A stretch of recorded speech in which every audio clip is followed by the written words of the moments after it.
Eles me usaram, eles me fizeram dar uma entrevista para Veja, incriminando o Bertoldo, incriminando o PT, incriminando o PT, tudo, essa revista vocês devem ter aí. Eu fui obrigado, quem marcou a entrevista para mim foi o Sérgio Moro e o Carlos Fernando, entendeu? Eu fui entrevistado no meu escritório e eles me brifaram o que eu tinha que falar. Eu fui brifado pelo Moro e pelo Carlos Fernando para pegar o PT, entendeu? Tudo. E depois fizeram eu dar uma entrevista para a Globo, para Veja, que o Carlos Fernando e o Moro articularam, e que se eu não falasse ia ser com viés ruim. E eu tinha que falar o que eles mandaram para mim, que era para falar mal do PT, do Zé Dirceu, de tudo isso aí eu fui obrigado a falar.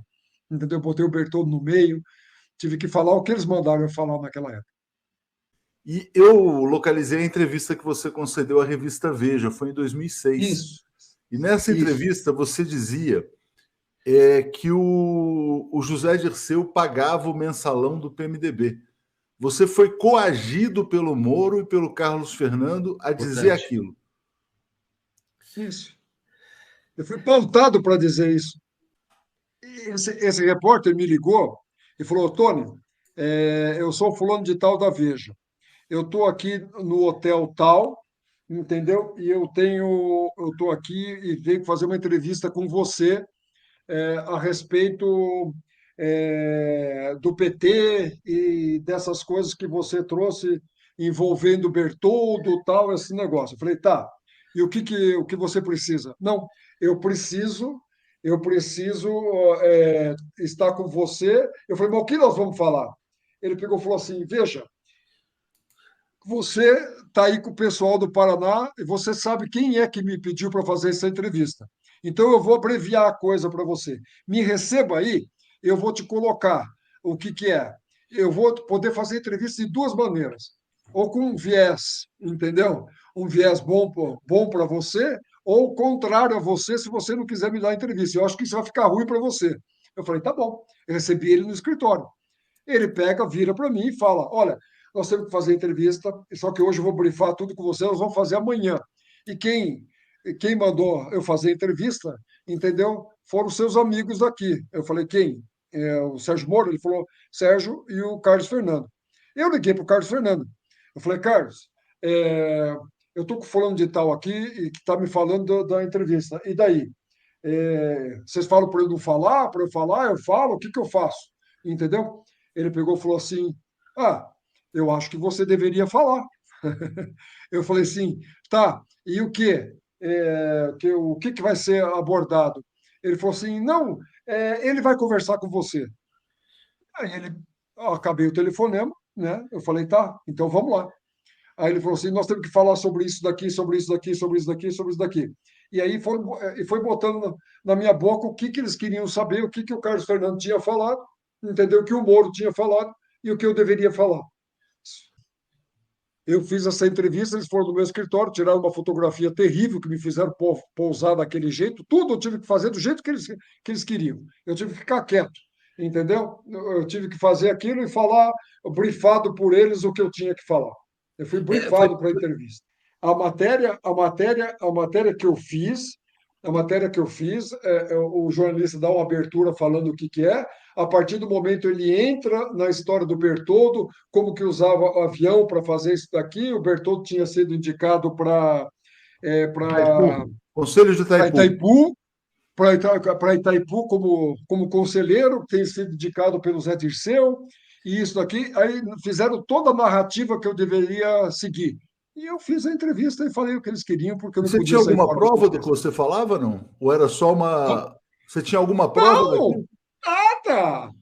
Nada. Eles pegavam, eles tentavam. Eu fazia entrevista e eles imediatamente eles pegavam as gravações que tinha com o Bertoldo e faziam o quê? Tentavam linkar alguma coisa que eu falava com o Bertoldo Ou seja, para dar credibilidade. mas agora, Tony, eu acabei de entrar aqui, por exemplo, na página da Wikipédia, né? E essa entrevista é citada lá. E ela é uma página que conta a história do mensalão. O Zé Dirceu foi preso por domínio do fato no mensalão, e essa entrevista é uma, entre Isso. aspas, prova. Ou seja, o que você foi instruído a falar virou prova contra ele.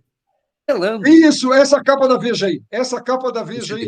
Vamos botar a capa, pode pode botar aqui. Eu não sei se é a Sara ou a Andréia que está colocando. Deixa eu essa tirar aí aqui esse mesmo. Aí, ó, comentário. mensalão, a testemunha fala Veja, tá vendo? Ó? Essa Ah, capa aí, que tinha uma mulher isso. agredida. Isso. Eu me lembrei disso aí. Essa Veja aí. Mas vamos ver o É o repórter aqui, as que Alexandre vocês vão ver. Outramari, o repórter? Isso, Alexandre Duran. É ele que foi. Ele estava, inclusive, na época, me falando, quando ele esteve comigo, ele estava tendo o primeiro filho dele, ele veio aqui só para atender essa entrevista aí que o Moro pediu e o Carlos Fernando. Na página oficial da Wikipédia sobre o mensalão, vamos dizer assim, essa entrevista é considerada uma das provas, né, para condenar o Zé Dirceu por domínio do fato. Isso. Exatamente. Domínio do fato. Eles usavam isso, domínio do fato. Eles usavam o domínio do fato para condenar todo mundo. O Lula, eles usaram o domínio do fato. Entendeu? O Moro teve a pachorra de escrever que não tinha prova contra, mas os fatos falavam por si, entendeu? Aí eles falam que é direito penal do autor, entendeu? Sabe? Era uma barbaridade que eles usavam de todo quanto que é instrumento para fazer a coisa. E esse depoimento que eu dei para a Veja, entendeu? Era para formar justamente esse domínio do fato contra o Zé Dirceu e outros, entendeu? Mas principalmente o Zé Dirceu. Eu colocar uma coisa interessante, acabei de receber aqui de um leitor nosso a transcrição da entrevista brifada pelo Sérgio Moro e pelo Carlos Fernando Santos Lima, que o Tony Garcia foi obrigado a conceder ao repórter Alexandre Outramari da Veja. Como o senhor soube que Bertoldo pagava o mensalão do PMDB? Né? Aí você respondia, ele me falava que tinha encontros semanais em São Paulo com pessoas que operavam essas coisas. Com quem eram os encontros? Com Delúbio, Silvio Pereira, Marcelo Sereno. Ele me dizia que era mais com o Silvio Pereira. Marcos Valério não aparecia, não. O Valério não era a fonte dele. Onde eram os encontros? Meliá, tal. Ou seja, tinha detalhes aqui, né? Para ser bem, para ter uma aparência de verdade. O que acontecia? Bertoldo tratava das indicações do PMDB, tal, apanhava o dinheiro em espécie, transportava em Brasília em jatos particulares. Muitas vezes estava acompanhado do assessor Guilherme Wolff. Bertoldo nunca andava com menos de 50, 100 mil. O senhor sabe quantos deputados recebiam dinheiro do Bertoldo? Mais de 50, tal. E aí dizia que onde o dinheiro era entregue, na sala da liderança do PMDB na Câmara. Dizia assim, quer dizer, então era dinheiro em troca de voto favorável aos projetos de interesse do governo? Não só projetos, ele me disse que levantou 8 milhões para fazer do Zé Borba líder. Depois, quando o Garotinho destituiu o Borba, me disse que gastou outros 6 milhões. Tem aqui um caso do Ratinho, né? Eu não sei o que é esse caso do Ratinho. O caso do Ratinho também não é projeto. Bertoldo me contou uma vez que estava com o Delúbio, negociando o apoio do Ratinho ao governo. É isso? Bertoldo chegou a dizer que se pagou 5 milhões ao governo. É uma entrevista, assim, realmente bombástica, quer dizer, para os padrões jornalísticos. O Tony, tem essa pergunta, tem alguma relação do Moro envolvendo você com a Globo ou não? Essa armação, por exemplo, da entrevista da Veja, houve algo equivalente da Globo, seja lá da própria retransmissora, a franquia de lá da Globo, que é a Gazeta? O modus operandi deles, né? Eu não vou nem falar, eu vou pedir para vocês desculpas aqui, porque é uma pessoa, eu também não falaria de vocês, um amigo meu da imprensa, sabe, e de um órgão importante que foi vital aí para a Lava Jato. Eu levei ele no Sérgio Moro, essa pessoa da imprensa, sabe, eu levei ele no Sérgio Moro, levei ele no Ministério Público, aonde que eles tinham as coisas privilegiadas. E como os métodos que eles faziam, como faziam comigo, tudo como fizeram com a Veja, então, antes deles noticiarem alguma coisa, eles municiavam as redações da Globo, entendeu? Da Globo, da Folha, do Estadão, do Antagonista e Veja e alguns outros, que eles tinham o contato que nem tinham com esse pessoal da Veja. Primeiro, eles municiavam das narrativas dele, o que eles precisavam falar, e depois eles faziam as buscas e apreensões. Por isso que se tinha Globo, se tinha tudo e apareciam nos lugares, que eles sabiam todos de antemão o que iria acontecer. Isso o Moro fazia antes, para dar repercussão na imprensa e para ninguém contestar os atos dele. É isso que ele fazia.